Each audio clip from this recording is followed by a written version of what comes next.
joué au football dans la cour de l'école, dans la cour de récré quand j'étais enfant, puis en club quand j'ai eu l'âge d'entrer dans un club, donc là où j'étais en Normandie, c'était à partir de 8 ans, les Poussins. Donc je suis entré à 8 ans, un peu plus de 8 ans en Poussin dans mon club. Et je suis resté 4 ans à jouer au football, à être capitaine de l'équipe, parce que j'étais grand, costaud, donc ça devait aider à assurer une autorité. Et j'ai arrêté le football quand j'avais une douzaine d'années, parce que un de mes partenaires s'était bagarré contre moi. Et j'avais pas trop compris pourquoi le foot pouvait être de la boxe aussi.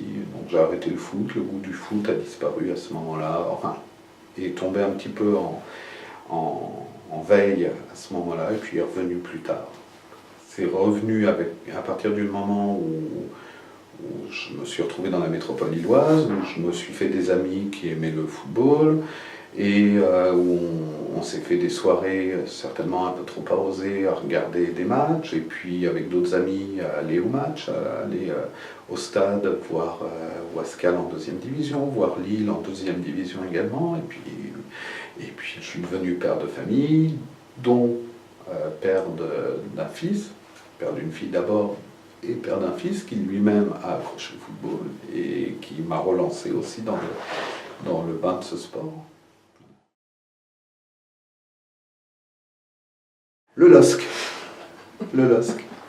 Et alors donc, comment c'est arrivé? Pourquoi le LOSC? Depuis quand? Alors, celui-là et pas un autre? au départ, je n'ai pas décidé spécialement que ce soit le LOSC. Bon, j'avais quelques souvenirs de figurines Panini, mais ça s'arrêtait là. Quand j'étais gamin, le club vers lequel je me tournais davantage, c'était Nantes, même si c'était très loin, mais il me faisait davantage rêver quand j'avais 8-10 ans. Le LOSC, voilà, c'est le club du coin, et puis Lens remporte le championnat de France en 98. Bon, je suis content pour la région. Mes copains ne comprennent pas que je sois content pour la région, ou plutôt moi je ne comprends pas qu'ils ne soient pas contents que Lens l'emporte. Wascal monte en division 2, je suis un petit peu Wascal, ouais, mais tu verrais, le LOSC c'est quand même mieux, c'est plus solide, et puis l'histoire, et puis bon. Et puis finalement, à force d'aller voir des matchs du LOSC, d'aller voir des matchs qui parfois sont prenants, d'aller en voir souvent de très bonne qualité. Pendant une période, on a eu une équipe qui jouait, qui faisait un spectacle vraiment appréciable. Et puis l'attachement paternel au bout du fils. Et donc le LOSC s'est imposé quasiment naturellement, enfin, culturellement juste plutôt, mais bon, il s'est imposé. Qu'est-ce qu'être supporter? Alors ça, c'est une autre question. Voilà. Ça fait une bonne quinzaine d'années, entre 15 et 20 ans que je vais voir des matchs du LOSC, une bonne quinzaine d'années. Ça fait une bonne dizaine d'années que je le suis un peu plus. Ça fait certainement autour de 5 ans que je peux me considérer comme supporter, parce que je suis abonné, parce que il y a quelques minutes avant qu'on se retrouve, j'étais en train de regarder les actualités du club, voir les rumeurs qui peuvent courir. On est en plein mercato d'hiver, en plein marché de transfert, donc les rumeurs sur tel ou tel joueur qu'on risquerait de prêter ou qu'on risquerait d'avoir en prêt, de récupérer en prêt. Oui, depuis à peu près 5 ans, je pense, ce sont des amours tardives, mais finalement, elles s'imposent, elles sont là. C'était un match contre Bordeaux, à Grimont-Pré-Joris, où on est mené 4-1 à la fin de la première mi-temps ou au milieu de la deuxième. Donc on est largement mené, on remonte 4. C'est nous, hein, parce que c'est nous qui sommes sur le terrain. J'ai bien compris. Et on est mené 4-1, on remonte à 4-4. On venait de vendre Ludovic Obraniak, qui était le joueur qui avait marqué notre but contre Paris Saint-Germain en finale de Coupe de France. On venait de le vendre au mercato d'hiver. Et Ludovic Obraniak avait été vendu à Bordeaux. C'était contre Bordeaux. Ludovic Obraniak marque le 5e but. dans les arrêts de jeu. Donc, défaite 5-4, déjà avoir 9 buts pendant un match, c'est incroyable. C'était une ambiance de folie, remonter 3 buts comme ça, et puis c'est la défaite glorieuse. C'est vraiment, à partir du moment où il y a une portée dramatique dans le match, ça devient un souvenir magnifique. Ce qui serait très bien, c'est que vous puissiez récupérer le premier film qui avait été réalisé pour le Grand Stade, pour le LOSC, par le LOSC, parce que c'était vraiment l'ambiance du supporter, la préparation du supporter, le supporter qui rentre du travail, qui prépare ses affaires, qui prépare sa tenue de supporter, qui se prépare au match, qui se retrouve dans les transports en commun, où on croise d'autres supporters.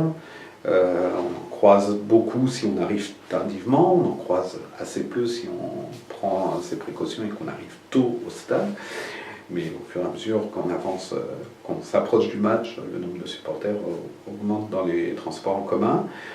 Et puis ce franchissement du parvis, alors sur ce clip, il me semble que c'était sur le pont qui surplombe le boulevard de l'Ouest ou le boulevard du Breuil, je sais jamais, enfin, le boulevard qui est à côté du stade. Et puis on entre dans le stade et puis on entend l'ambiance qui est en train de monter, on entend les chants des supporters, on rejoint une troupe, on rejoint un groupe. Alors soit un groupe constitué, soit juste des personnes à côté de qui on est habitué à être assis pendant quelques heures, pendant les heures du match, et puis à discuter, et puis voilà, le match commence et on est dedans. Alors ça c'était le rituel qui était proposé, qui était montré par ce spot et qui résumait assez bien, qui reprenait assez bien les points du rituel. Bon. Ça correspond à peu près, si ce n'est que on ajoute le kebab, les frites, les boissons, parce qu'il faut prévoir quand même des boissons pour tenir un match.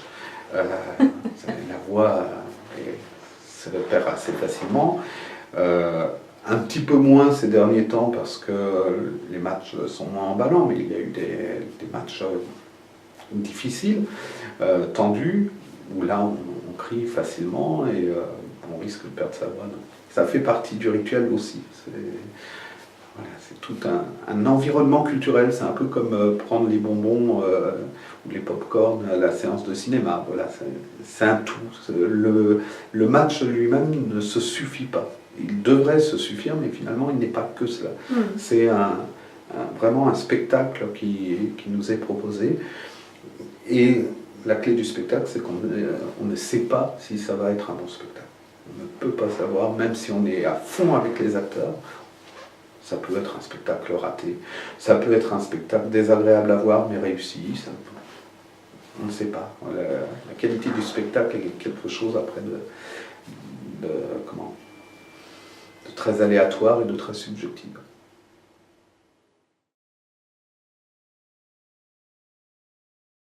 Alors, cette écharpe est un objet fétiche parce qu'elle fait partie du coffret qu'on a reçu lorsqu'on était abonné à l'ouverture du Grand Stade, du stade Pierre-Mauroy. Les abonnés ont reçu donc un ensemble de goodies, d'objets, dont l'écharpe du supporter. Je pense des autocollants, si mes souvenirs sont bons. C'était l'époque où, en étant supporter, on avait les transports qui étaient compris dans la carte de supporter, pour les matchs, pour les soirs de match. Donc, je reviens à cette écharpe qui était dans le paquet de goodies, et qui de fait permet de voir qui était supporter dès le départ, qui était abonné dès le départ. Et c'est une forme de ségrégation. Alors, après, les autres n'en sont pas vraiment victimes, mais il y a une forme de marque de reconnaissance. Moi, je l'étais. Ouais. Parce qu'en plus, cette écharpe n'a jamais été en vente, ou je ne crois pas l'avoir vue dans les boutiques du LOSC. Et oui, il fallait être abonné pour la posséder. J'ai une collègue qui a eu un enfant récemment, qui a eu un bébé récemment, lequel est né, laquelle collègue est arrivée tout récemment dans le Nord-Pas-de-Calais, elle est d'Île-de-France. Elle a eu droit à son biberon du LOSC. Bah, elle a dû être contente. Ah oui, mais il faut l'habituer, quoi. Ah, ils font des trucs merveilleux pour les enfants.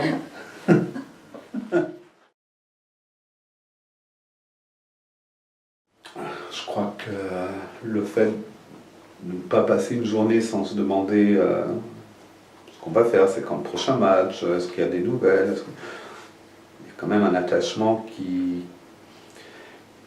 est en dehors de la norme, qui n'est pas sain psychologiquement, qui est du domaine de la passion. Je crois que c'est ça qui fait un supporter. Après, il y a plusieurs étapes. Faire partie d'un club de supporters serait une étape supplémentaire. Je ne pense pas qu'elle soit indispensable. Je suis quasiment sûr que les supporters qui font partie d'un club de supporters diront si, c'est indispensable. De même que de se déplacer. Ça pourrait être des étapes supplémentaires, mais je crois que j'ai rempli assez de critères entre les tenues, entre les objets, entre l'attachement à l'actualité, entre l'intégration d'une histoire et de faire d'un club son club, le fait de dire on ou nous et non pas les joueurs. Enfin, il y a des choses comme ça qui révèlent un attachement qui n'est pas normal, qui n'est a priori pas sain. C'est pas malsain non plus, hein, mais oui, qui est du domaine de la passion culturelle.